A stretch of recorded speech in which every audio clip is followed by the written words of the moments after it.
Queridos, eu quero pedir oração à igreja. Eu já sou acostumado a falar em público, desde menino.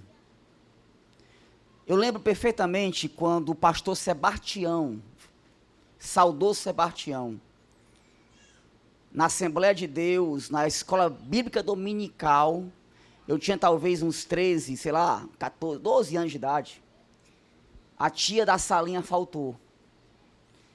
Ele olhou assim para mim e disse: é tu mesmo. E daquele dia em diante eu nunca mais parei de ensinar. Só que uma coisa é você palestrar, uma coisa é você ser um treinador de pessoas, como eu sou no dia a dia nas empresas. Mas quando o assunto é aqui, há um peso maior, há uma responsabilidade maior. Porque eu sou boca de Deus para levar até você uma palavra vinda do alto. O que acontece é que eu estou aqui desde manhã, eu preguei no culto da manhã, eu preguei no culto da tarde, eu me empolgo, sabe? Quem estava aqui no segundo culto agora, eu pulei aqui, eu dancei aqui, como não foi não, amiga Mari? Isso cansa. Porém, tem outro detalhe. Tem a questão espiritual. Eu não sou muito de espiritualizar as coisas, mas eu quero fazer uma oração, porque eu sinto um certo desconforto, como um peso espiritual. E eu acredito que Satanás, sabendo que há muitas vidas precisando ouvir a mensagem do Evangelho, vai tentar colocar sobre o pregador, ou até mesmo sobre a igreja, um clima ou uma situação que pode trazer um desconforto a fim de que a mensagem não seja propagada. Eu acredito em um espírito chamado espírito da intimidação, que quer intimidar o pregador, quer intimidar a igreja. Então eu queria que você curvasse sua cabeça agora e junto comigo nós orássemos. Pai, eu quero te pedir a tua misericórdia, que o Senhor possa acampar anjos ao nosso redor a partir de agora. Que a tua palavra, Pai, possa fluir. Que ela tenha um endereço certo. Usa a mim como instrumento esta noite. Pai, me dá inteligência, me dá sabedoria, me dá autoridade, me dá unção. Retira de mim toda prepotência, toda vaidade. A glória é tua, o louvor é teu, a honra é para ti. Eu não passo apenas de um simples caco de telha, de um instrumento para levar a mensagem do Evangelho. Unja a minha vida, os meus pensamentos, e que possamos de fato, Pai, aprender da tua palavra. Amém e amém. Queridos, no mês de novembro, eu preguei aqui na igreja a mensagem... Não foi. Foi a mensagem Olhai para a Figueira. E eu contei aqui, no finalzinho da pregação, que enquanto eu estava no meu escritório preparando essa mensagem, Deus me deu uma outra mensagem, que foi esta: o amigo do noivo. E de lá para cá eu já tenho pregado outras vezes, mas nunca senti o conforto de pregar essa mensagem.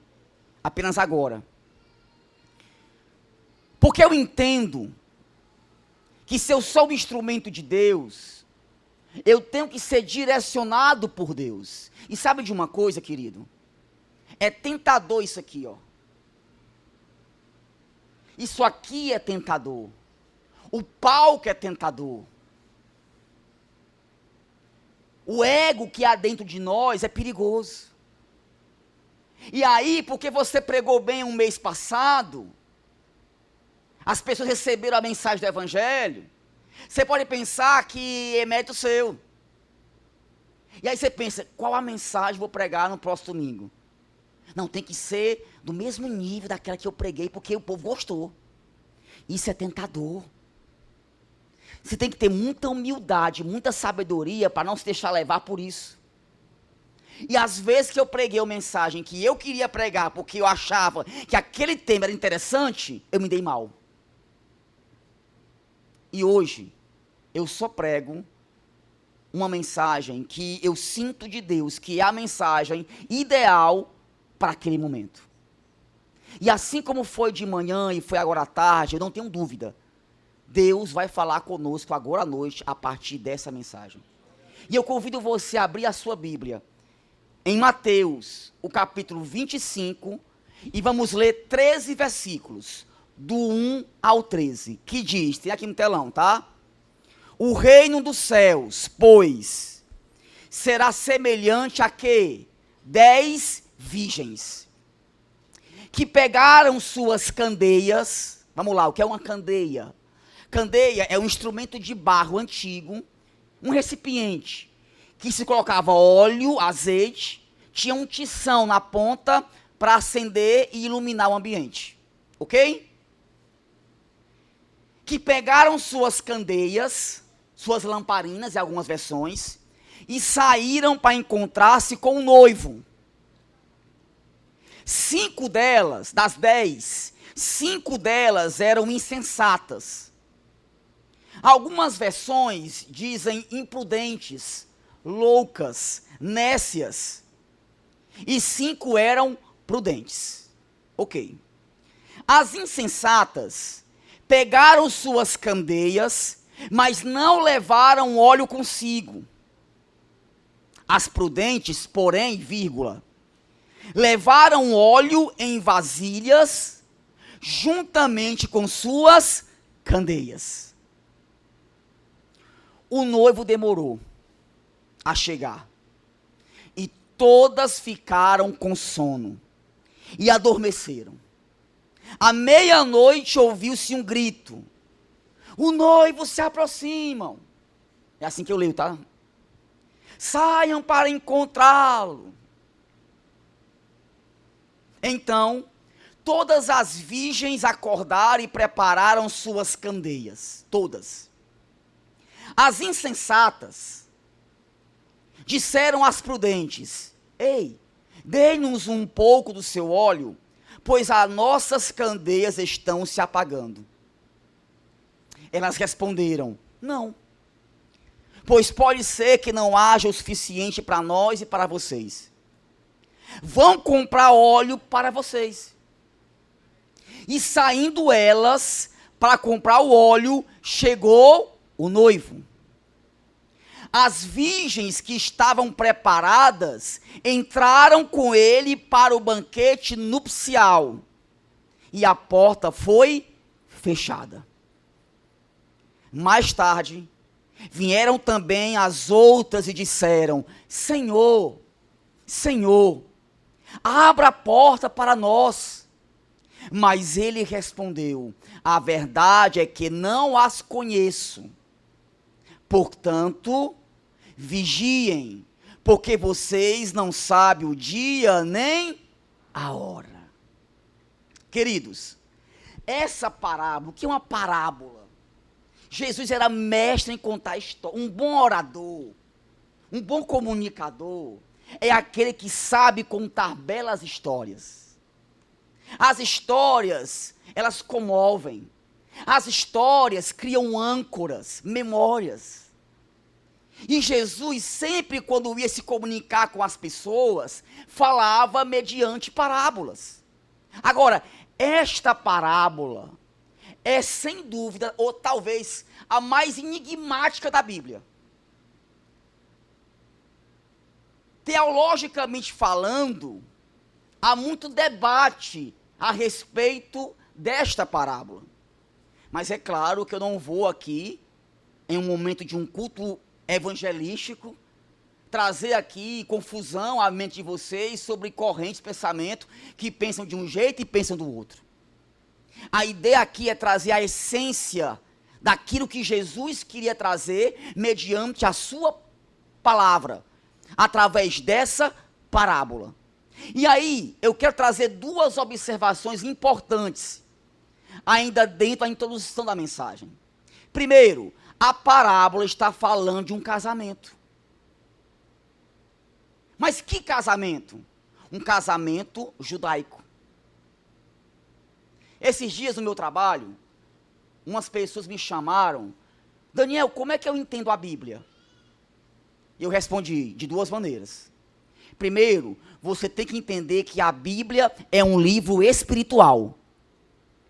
Você precisa pedir ao Espírito Santo que te traga a revelação, porque não é um livro comum. Aqueles livros que eu te indiquei aqui são livros comuns. Mas a palavra de Deus é um livro espiritual, que requer a atuação do Espírito Santo para te dar a clareza e o entendimento daquilo que você está lendo. Agora, entretanto, todavia, porém, você tem que entender da história e da cultura da época.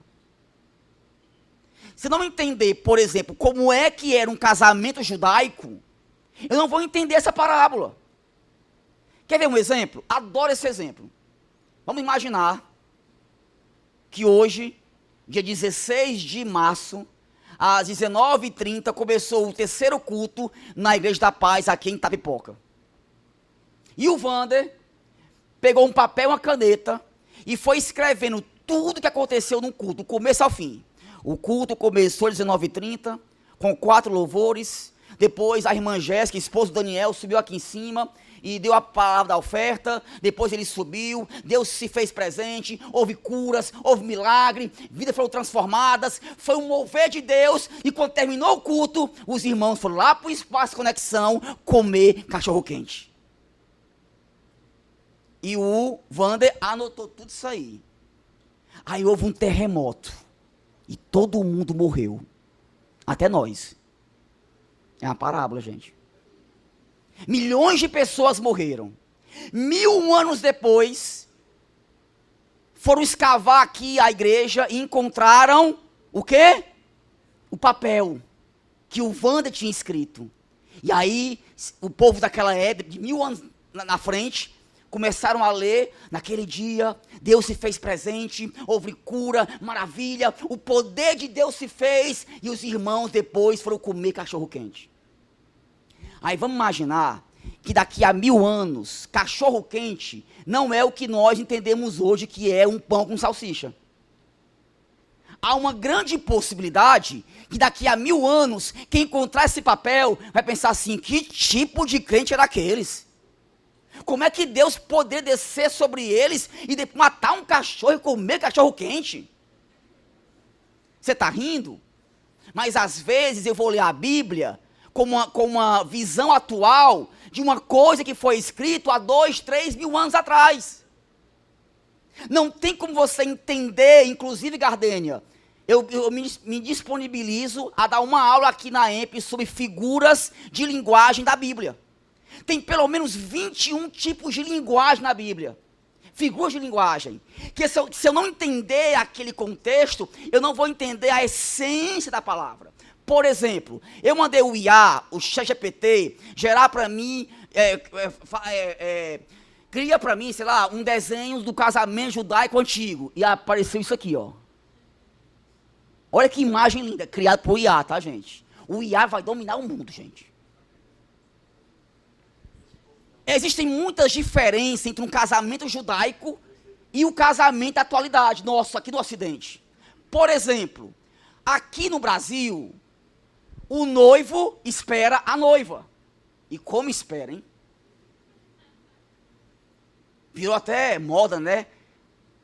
A noiva chegar atrasada é bonito. Eu não acho não, mas tudo bem. No casamento judaico é o contrário. É a noiva que espera o noivo. Já muda muita coisa aí. Então, eu não vou adentrar em mais detalhes, que a festa de casamento era 7 dias. Pensa. 7 dias de uma festa de casamento. A gente vai fazer 3 horas, 4 horas, gasta 30 mil, 50 mil, 20 mil no buffet. Tu imagina 7 dias de casamento, de festa. Outra coisa, você precisa entender o contexto escatológico. O que é a palavra escatologia? É a doutrina das últimas coisas. É uma área da teologia que estuda as últimas coisas. E aí você tem que entender o contexto escatológico. Aí eu desenhei aqui uma linha do tempo. 1, 2, pronto. Eu tenho a criação, eu tenho a queda, eu tenho a redenção e eu tenho a consumação. O homem pecou, ou melhor, o homem foi criado, caiu em pecado, Cristo veio para redimir nossos pecados e um dia ele vai voltar. A pergunta é: qual é o estilo de vida daqueles que estão entre a redenção e a consumação?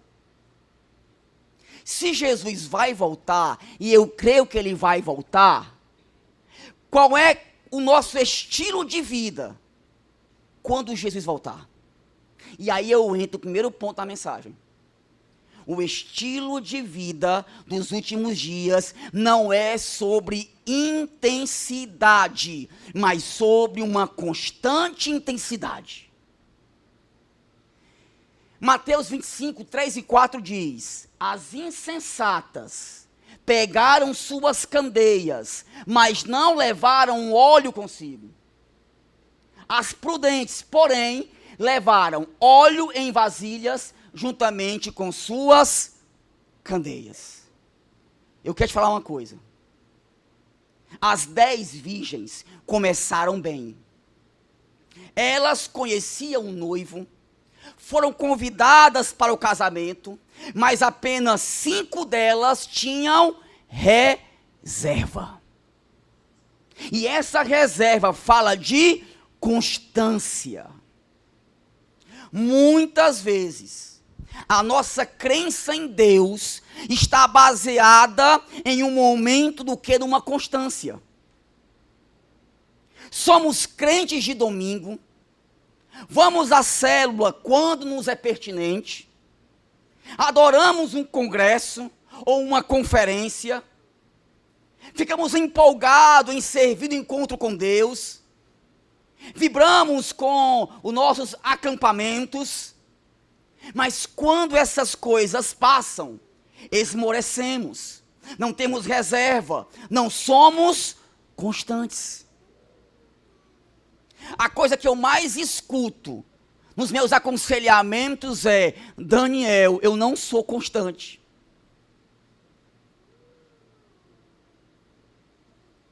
Daniel, eu lembro que há 10 anos atrás, aquele congresso lá na Assembleia de Deus, Deus se fez presente. Eu lembro que o encontro com Deus de 2022 foi uma bênção. Mas Daniel, eu não consigo ser constante. Olha o que diz Tiago 5, 7 a 8. Portanto, irmãos, sejam pacientes até a vinda do Senhor.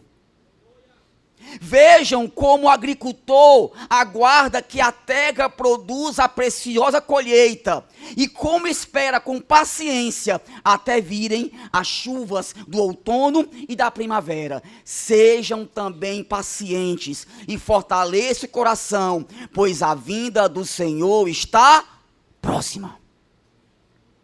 A pergunta é: quando Jesus voltar, quando o noivo voltar, quem vai ser encontrado com a lâmpada acesa? Quem é que desenvolveu um estilo de vida?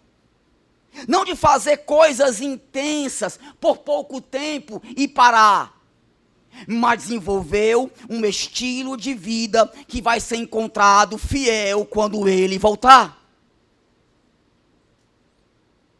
Eu lembro, eu fui criado na igreja. Eu basicamente nasci dentro de uma igreja. Há mais de 40 anos, para não dizer qual é a minha idade, mas há mais de 40 anos que eu sirvo a Jesus. Não parece, eu sei, graças a Deus. Mas eu tenho 2 sentimentos. Um de satisfação e um de tristeza.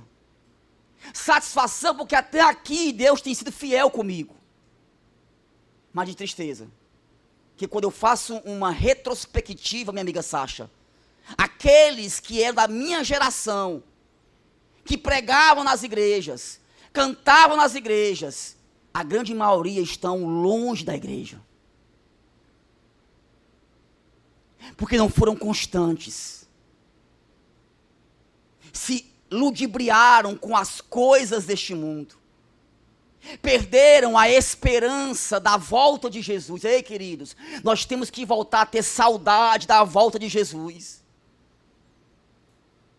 A teologia coach, a teologia da prosperidade tem roubado de nós o desejo, o anseio, a expectativa e a esperança de um dia morarmos no céu. Lá em Romanos 8, 24, 25 diz, porque em esperança somos salvos. Ora, a esperança que se vê não é esperança, porque o que alguém vê, como esperará? Mas se esperamos o que não vemos, com paciência o esperamos.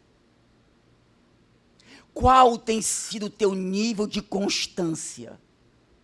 Eu tenho um amigo meu, que ele trabalha num presídio, e ele diz para mim que a maioria dos presos tem nomes bíblicos.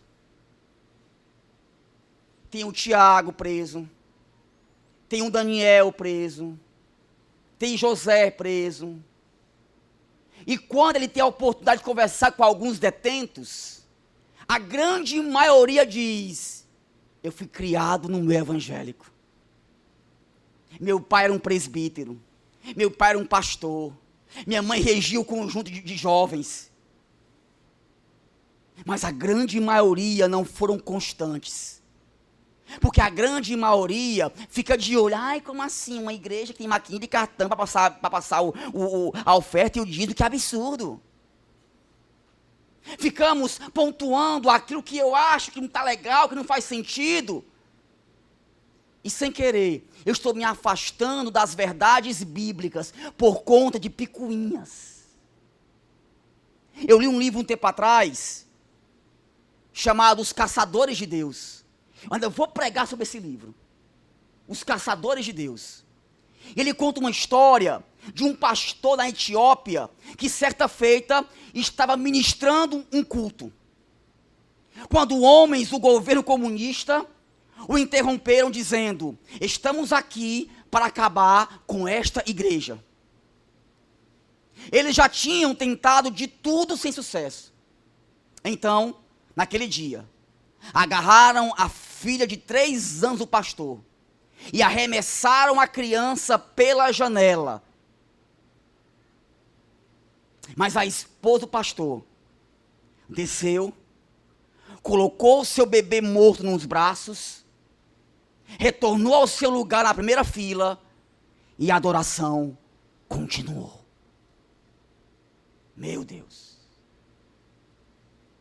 Olha o nível de constância e persistência.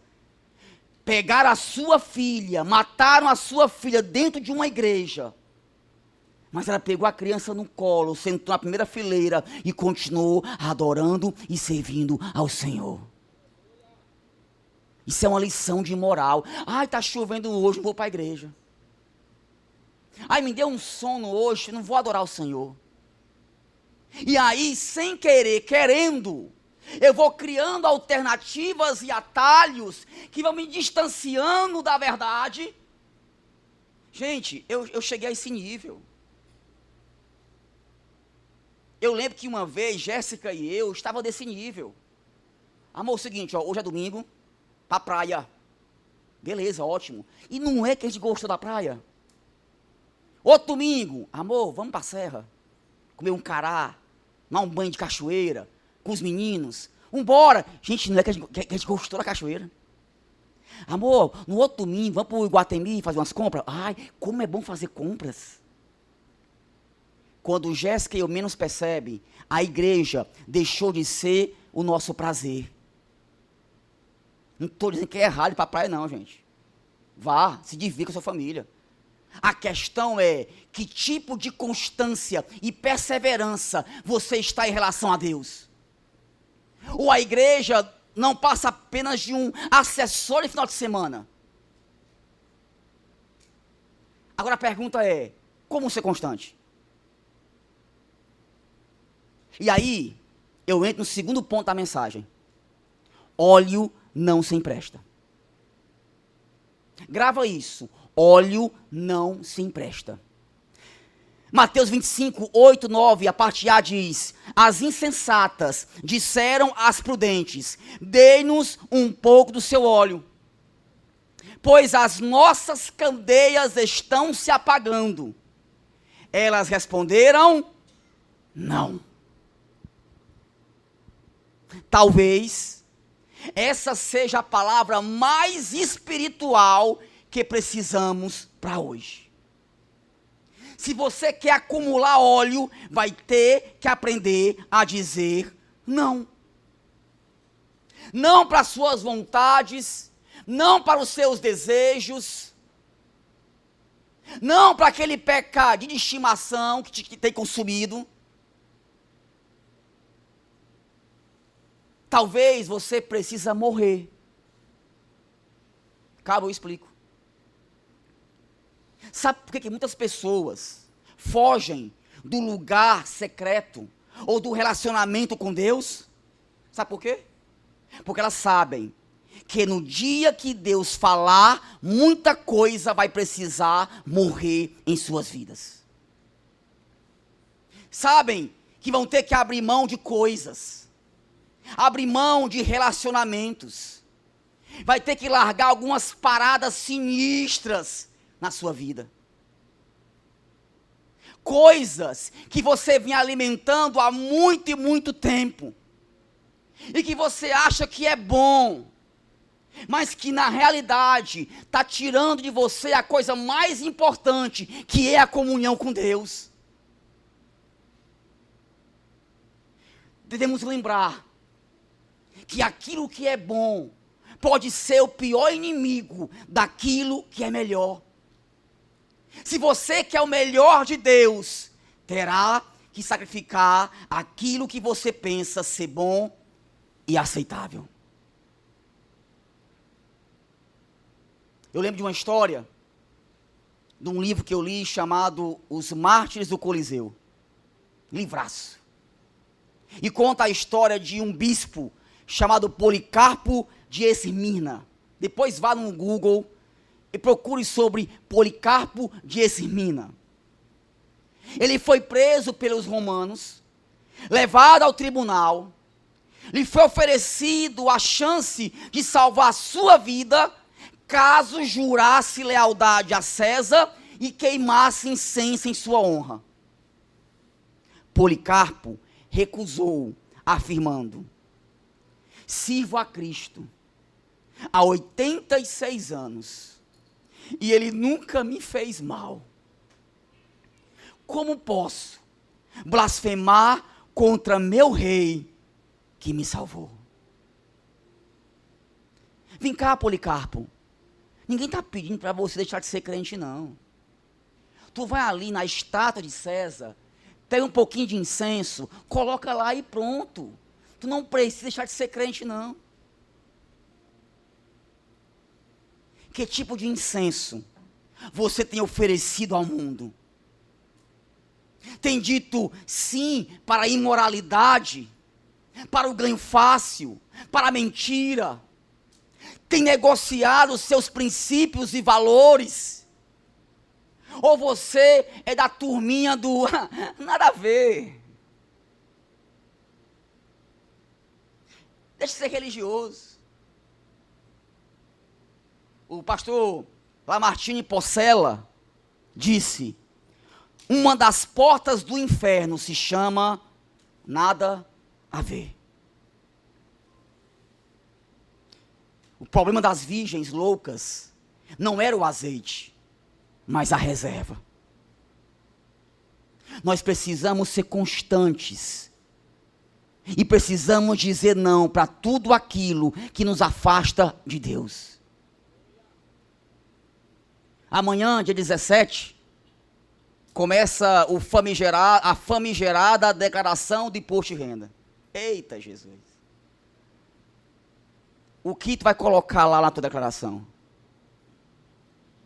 Nos teus negócios, nas tuas relações comerciais, no trato com os teus funcionários.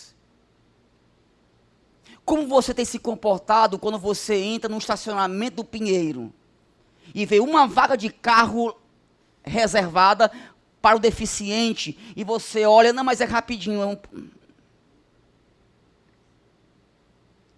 Como tem sido o teu nível de sinceridade com a tua esposa? Com o teu marido? Você tem dito não para as coisas belas da vida que aparentemente são gostosas, prazerosas, enfeitadas, mas que no fim são morte. Olha para a sociedade de hoje, destruída, a juventude se perdendo nas drogas, se perdeu o valor e o respeito pelos mais velhos, a família destruída, quebraram-se princípios, quebraram-se valores, não disseram não, e agora a sociedade está pagando um preço alto, porque decidiu dizer sim para as coisas do mundo.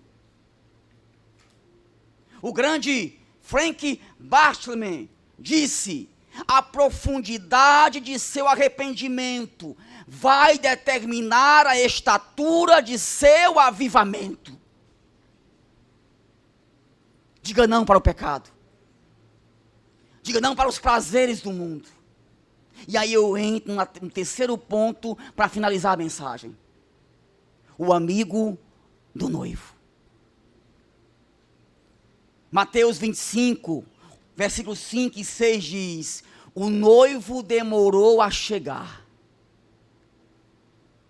Faz quanto tempo que eu escuto que Jesus está voltando? Isso é uma piada. Eu tenho 30 anos de fé. Quantos louvores eu já ouvi, pregações já ouvi. O noivo demorou a chegar. E todas ficaram com sono e adormeceram. À meia-noite, ouviu-se um grito: o noivo se aproxima, saiam para encontrá-lo. Sabe quem é esse cara que gritou e despertou as que estavam dormindo? O amigo do noivo. Na cultura judaica, no casamento judaico, o noivo tinha um amigo. E esse amigo tinha a função de apoiar o noivo, ser uma testemunha no casamento e organizar a festa de casamento. Mas para isso, esse amigo tinha que ter intimidade com o noivo, obediência ao noivo e lealdade ao noivo. A Bíblia, no Novo Testamento, compara João Batista ao amigo do noivo. Lá em João 3:29 diz: aquele que tem a esposa é o esposo, vírgula, mas o amigo do esposo que lhe assiste e o ouve, alegra-se muito com a voz do esposo. João Batista foi aquele que veio preparar o caminho para o Salvador. E assim como João Batista, a igreja é o amigo do noivo, que está aqui para preparar o caminho para a volta de Jesus. A Bíblia diz que o grito do noivo despertou todas que estavam dormindo. Ei, o teu clamor vai despertar muitos que estão no sono, na negligência. O teu clamor, o teu louvor, a tua adoração vai trazer luz onde antes haviam trevas. Pode todo mundo estar dormindo, sonolento, cansado. Precisamos ser amigo do noivo para despertar aqueles que estão dormindo. Quando você discipula, você é amigo do noivo. Quando você lidera uma célula, ou é um anfitrião de uma célula, você é o amigo do noivo. Quando você ensina, cuida das crianças, dos necessitados, louva com intensidade, você é o amigo do noivo. Você foi convidado para o maior de todos os casamentos. Lá em Apocalipse 19:9 diz: escreva, felizes os convidados para o banquete do casamento do Cordeiro. De novo, nós precisamos ter saudade de Jesus. Nós precisamos voltar a pregar sobre a volta de Jesus. Essa teologia coach, essa teologia da prosperidade. Não estou dizendo que ninguém pode ser próspero. Sim, eu trabalho para ser próspero. Mas como minha esposa falou aqui agora, onde é que está o teu tesouro? Aleluia. Sabe, queridos, a maior esperança que eu tenho é de um dia chegar no céu. De nada valeu viver nessa terra se eu não chegar ao céu. De nada adiantou se dar bem aqui se eu não chegar ao céu. E vai valer muito a pena perder tudo aqui para ganhar o céu. Eu vivo nessa terra, mas com esperança de que o céu é o meu lugar, de que o céu é a minha pátria, de que o céu é a minha casa. De lá eu vim e para lá eu preciso voltar. Eu não nasci para essa terra, eu nasci para o céu. E aí, não tem como, né, Arthur?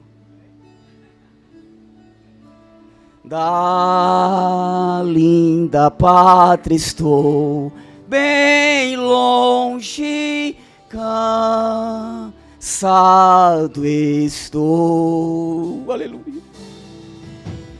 Eu tenho de Jesus saudades, ó, quando é que eu vou? Passarinhos, belas flores, querem me encantar. São vãos terrestres esplendores, mas contemplo meu lar. Aleluia. Ficamos de pé, por favor.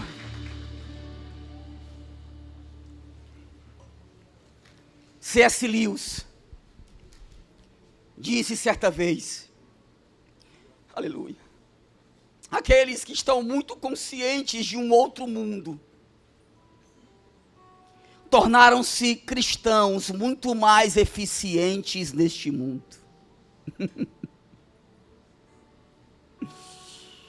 Eu vou repetir essa frase do grande C.S. Lewis, que um dia já foi um ateu declarado, mas teve um encontro com Jesus. Ele disse: aqueles que estão muito conscientes de um outro mundo tornaram-se cristãos muito mais eficientes neste mundo. Sabe o que está faltando para muita gente? Uma palavrinha: esperança. Sabe por que é que o suicídio tem matado milhões de pessoas? A depressão, síndrome do pânico, uma sociedade doente da alma, uma sociedade que tem basicamente o melhor iPhone, o melhor carro, um bom emprego, uma boa saúde. Hoje estava com a minha esposa e eu vi um vídeo nos rios do Instagram, lá em Portugal. Um rapaz com microfone ia nas ruas, nos estabelecimentos comerciais e perguntava: ei, você acredita em Jesus? 99% balançavam a cabeça com ironia: eu não acredito em Jesus. A Europa inteira, que já foi a base do cristianismo, virou um continente ateísta. O niilismo, o que é o niilismo? Sabe uma coisa? Não existe céu nem inferno, verdade nem mentira. Não existe verdade absoluta. Sabe uma coisa? Faça o que você quiser fazer. Nada tem sentido. E está sendo pregado isso nas escolas e universidades. Nada mais tem sentido. Sabe por quê? Acabou a esperança. Mas eu tenho uma esperança de um dia me encontrar com Jesus.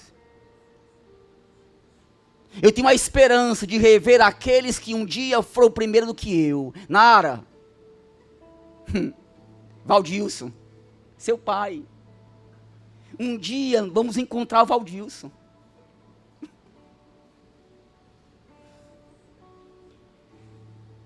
Essa esperança queima o meu coração. De saber que um dia não teremos mais dor, preocupação, tristeza. Ei, acabou o luto, acabou a morte. Há uma bendita esperança. Tem um casamento, tem uma festa. Cada um aqui recebeu o convite. O dia está chegando, meu irmão. E sabe, a Bíblia diz que quando o anjo tocar a trombeta, os mortos em Cristo ressuscitarão primeiro. Aqueles que estão vivos serão arrebatados. E aquilo que é corruptível se revestirá da incorruptibilidade. Mas o que eu mais anseio é porque a Bíblia diz que naquele dia, quando o anjo tocar a trombeta, nós ouviremos o nosso nome. Raquel, Mauro, Martônio, Sacha, Rebeca. E tem mais, a Bíblia diz que lá nós receberemos uma pedrinha branca. E escrita nessa pedrinha um novo nome, ou seja, uma nova identidade. Você pode querer brigar por aqui, se matar por aqui, mas eu sei, porque a Bíblia diz que o que o ouvido não ouviu, o que o olho não viu, e o que não subiu ao coração do homem, é aquilo que Deus tem preparado para aqueles que o amam. Maranata, Maranata, ora vem, Senhor Jesus.